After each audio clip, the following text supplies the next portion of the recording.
సమాజంలో మనము గమనిస్తే వివిధ రకాలుగా మరి యొక్క అనైక్యతకు దారితీసేటువంటి మూలకాలను మనం గమనిస్తాం.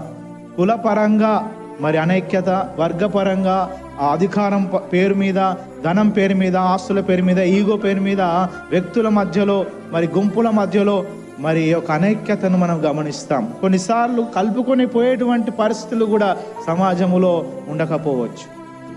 క్రైస్తవ సంఘములోనికి మనం వచ్చినప్పుడు మరి వివిధ శాఖలుగా ఉన్నటువంటి యొక్క క్రైస్తవ సంఘాల మధ్యలో కూడా మేము నమ్మిన సిద్ధాంతమే సరైనది, మేము చెప్పే బోధనే సరైనది, మేము అనుసరించేటువంటి ఆరాధన క్రమమే సరైనది అని వేరే డినామినేషన్ చెందినటువంటి వారిని చిన్న చూపు చూస్తూ ఈ యొక్క ఐక్యతను కోల్పోయేటువంటి పరిస్థితులను కూడా సంఘాల మధ్యలో మనం గమనిస్తాం.